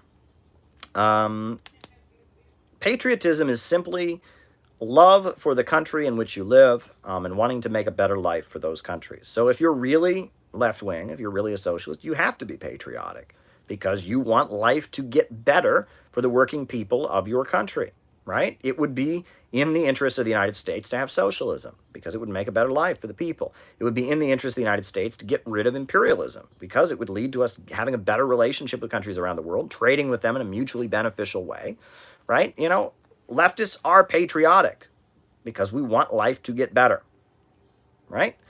And that's what a lot of these ultra-lefts don't seem to understand, right? I'm a socialist because I want to save America, not because I want to destroy America, right? If the message of the left is we are going to tear your country up and reduce the country to utter chaos and make people miserable, no one is ever going to support us. People don't want their lives to get worse. People want their lives to get better. That seems like just kind of common sense, but it's not if you're a crazy ultra-leftist, right? People want their lives to get better. Socialism will make the lives of America's working people better, and it will improve the situation around the world. It'll be good all around. The USA transitioning to socialism is about making the world a better place, not about fulfilling your desire for revenge and chaos and proving how badass of a revolutionary you are. So, yes, we are patriotic. Nationalism. Nationalism is different. See, nationalism is the belief that you put the interests of your nation above other nations. Nationalism is saying that, well, my nation comes first, and screw everybody else. I just am working in the interest of my nation. And for people that are colonized, like the black nation in the United States, they're colonized people, for them to be nationalists makes sense because their nation is oppressed. So for them to fight for the freedom of their nation and put the fight for the freedom of their nation at the front makes perfect sense. But, and for colonized people, people in the developing world, most communist revolutions around the world have been made on the basis of nationalism. They've said our country is oppressed by imperialism. Only the working class can defeat the imperialists. Nationalism has played a very big role in the socialist revolutions of the past. But in a Western imperialist country, it doesn't really make sense, number one. Other thing is the United States is not a nation, right? They're a nation is a people with a common language, a common culture, a common heritage, a common, the USA is not a nation. The USA is a multinational state. Right? We have a black nation, we have a Chicano nation, we have indigenous nations. The United States is not a nation. So to be a nationalist in the United States, completely wrong. I'm not a nationalist. I am patriotic to the United States, but my patriotism isn't stupid patriotism. There's a lot of stupid patriotism in the United States. I'm not a stupid patriot. There's a lot of stupid patriotism, right? I'm sure you've all dealt with people who you're trying to tell them about socialism. They go, well, America's like a good country, okay? What does that have to do with anything we're talking about, right? And there's a lot of stupid patriotism. After 9/11, a whole lot of stupid patriotism after 9/11, where, people were saying, oh, I love America, and they hate our freedom. That's why they attacked us. They hate our freedom. Stupid patriotism. Well, just, chuck the stupid patriotism. Just throw the stupid patriotism in the garbage, okay? Because we don't need any of that. Real patriotism means you want socialism to improve the lives of the people of the country. You want to end imperialism. You want economic justice in the country. You want an end to racism. You want an end to the police state and ethnic bigotry, right? You want an end to the prison industrial complex. To be a real patriot is to be a socialist. We are the true patriots.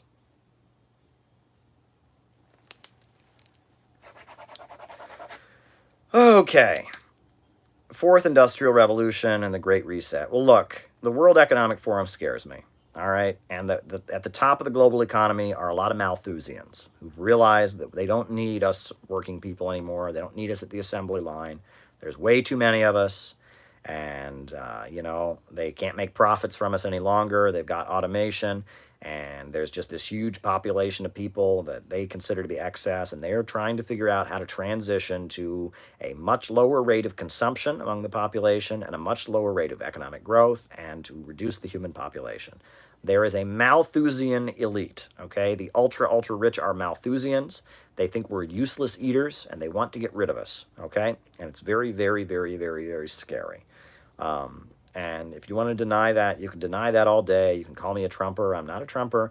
I'm telling you that, the ultra rich, the international bankers, the Rockefellers, the DuPonts, the Carnegies, the folks that are at the World Economic Forum, the folks that are at the IMF and the World Bank are dangerous Malthusians. And they are worried about all the millions of people that they can't make profits from. Under capitalism, workers only work so long as their labor enriches capital, right? They can only live so long as they sell themselves piecemeal, and they can only sell themselves piecemeal as long as their labor enriches capital. And they don't need us at the assembly line anymore. And we're hungry, and we're angry, and our living standards are dropping. And refugees are pouring into Europe because they're desperately poor. And there's a whole global problem with all these people that capitalism has no use for. Capitalism doesn't see people as an asset. Capitalism sees people as a burden. That's just the reality, right? When another child is born under capitalism, the capitalists go, oh shit, there's another person. We're gonna have to find her. They're gonna have to have a job, or oh God, we're gonna have to do so. I mean, there's just socialist societies want to expand their population. Why? Why? Because the more that person is an asset. That person can go out and build. That person can go out and construct. That person can get educated. That person is an asset to the society. Capitalism sees every person existing as a burden. And right now, the richest capitalists are looking out on society and saying there's a whole bunch of what they call useless eaters out there who they want to eliminate. And they are trying to figure out how to reduce the population. And that is very, very, very scary. And that's the reality. It's called Malthusianism. And Karl Marx vehemently argued against the concept of Malthusianism. And you can look at that debate, read Theories of Surplus Value, where Karl Marx, and he takes the writings of Malthus and he rips them to shreds. And yeah, the ultra-rich, the faction that is the wealthiest and more liberal-minded, right? Therefore, stability rather than their short-term profits. The more liberal wing of the ruling class is very, very Malthusian. That's why, the Rockefellers financially supported Planned Parenthood, for example. Alrighty. Grover Furr. I've met Grover Furr before. Very nice man. And his writing, it's interesting. The book that I got the most from Grover Furr is called Blood Lies. And it is a refutation of the work of Timothy Snyder. Timothy Snyder is a Yale professor who is an anti-Russian hack. And Grover Furr ripped him to shreds. He wrote a great book called Blood Lies that just rips that book to pieces. So I'd check it out. Alrighty. And decolonization in the United States. Yes, absolutely. I am for, any colonized group that actively wants to have its own state, I think should be given it, right? Given that right to self-determination, if they want it, mind you, right? I would never advocate separation for any oppressed group. But, if, for example, there's been a long history of the Black Belt calling for independence of the Black Belt, right? There's these areas of the South that are still majority African American, Alabama, Mississippi, Georgia, right? They call it the Black Belt, right? And if the people of the Black Belt wanted to secede from the United States, and they wanted that, I would be for granting them their right to self-determination if they wanted it. I wouldn't tell them to, but if they chose that, Southern California, New Mexico, and Arizona were stolen from Mexico, and so was Texas, right? And that there are a number of people who live in those areas who are dark-skinned and speak Spanish, but, they live in the United States, and, they didn't cross the border crossed them. They're not immigrants crossing the border crossed them. The USA seized that territory from Mexico. And in the 1960s, there were big movements among the Chicano people demanding Aztlan, right, which would be the return, the control, a separate state for the Chicano people. And if the Chicano population overwhelmingly wanted to separate and have its own territory, I would support that, right? Native Americans, right? There are Native Americans that have territory on reservations, and there are some of them who actually want to no longer pay taxes and they want to be separate. They want to declare independence from the U.S. government. I believe that if that is what they want, that they should be granted that. I am for decolonization for people who want it, okay? I would absolutely be absolutely positively fine. And I think that progressive forces should support oppressed nationalities within U.S. borders who would choose separation and choose to have territorial independence if they wanted it. If they didn't want it, I think, black people in the United States, right? Most black people in the United States, at this point, I don't think favor separation. I think the majority of African Americans, I haven't taken a poll, but based on my observation, The majority of African Americans in the United States wouldn't prefer an independent state separate from white people. So if I, as a white man, started going up to them and saying, I want you to have your own country, I would sound like a racist. So I'm not going to go around advocating something. But if there were very loud black voices that had millions of black supporters that were saying we wanted to have our own state, at that point, I would join the chorus of saying that. It is up to an oppressed group to choose whether or not they want separation or integration. It is up to them, right? If a group of colonized and oppressed people want to join and integrate, they have the right to do that. And if they want to separate, they have the right to do that. It's up to them to decide. Self-determination. That is how the question of decolonization must be understood. That it is up to the colonized people themselves how they want to continue their relationship with the United States. That is my position. And, you make people angry on both sides. On the one hand, you get people that say, Caleb, that means you support crazy black separatists like Minister Farrakhan. How dare you? No. I recognize Farrakhan is a leader who represents many leaders of the people in the black community and is an anti-imperialist who does advocate separation. And I think highly of Farrakhan. I respect his right, and I respect the black people's right to follow Minister Farrakhan. And some people are going to attack me for that. Oh, you support black separatists and reverse racists? No. I support self-determination. And there's also going to be people on the ultra-left who are, there's people probably watching this right now that are ultra-lefts that say, Caleb, you're not saying that immediately you want to, force all the white people to move back to Europe. And no, I'm not saying that either, right? That we need to approach this in terms of granting self-determination to the colonized people. That's how I see it. I don't see it in terms of, tear this effing country down, which is the way the ultra left see it. And I don't see this in terms of, everyone should just integrate. I don't see color. I don't see it that way either. Right? I am for letting the oppressed and colonized people make their own decision. Have me shot. Great quote from Kwame Toure. I love Kwame Toure. I could listen to him for hours. Kwame Toure is amazing to listen to. All right, folks. That seems to be all of the super chats. So if there aren't any other super chats, I'll probably wrap this up. Is there anything else that anyone else wants to talk to me about? Anything else? If you haven't gotten to it yet, send me any further super chats.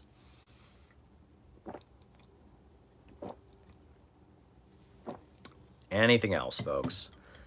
It's Kwame Toure, formerly known as Stokely Carmichael, very important black revolutionary leader and socialist. Okay. Well, if there's not anything further, I will conclude. Folks, we need a government of action to fight for working families. Puerto Rican independence. I don't think anything wrong with that. I would be for Puerto Rican independence. Folks, we need a government of action to fight for working families. We need a government of action to fight for working families. We need a government of action to fight for working families. Ever since World War II, U.S. imperialism and its followers have been continuously launching wars of aggression. But the people of various countries have been continuously waging revolutionary wars to defeat their aggression. While the danger of a new world war still exists, the people of all countries must get prepared. Revolution is the main trend in the world today. I'll say it one more time because I forgot the opening sentence. A new upsurge in the struggle against U.S. imperialism is now emerging throughout the world. Ever since World War II, U.S. imperialism and its followers have been continuously launching wars of aggression. But the people of various countries have been continuously waging revolutionary wars to defeat their aggression. And while the danger of a new world war still exists, and the people of all countries must get prepared, revolution is the main trend in the world today. And while the danger of a new world war still exists, and the people of all countries must get prepared, revolution is the main trend in the world today. I'm out, folks. It was a pleasure to be with you all tonight. Glad I'm back. My voice is good, and it was really fun to be with you. You're all very, very Very valuable to me, and I appreciate all my time with all of you. Stay strong. Sorry I wasn't around for a while, but I'll be back pretty soon. Good night.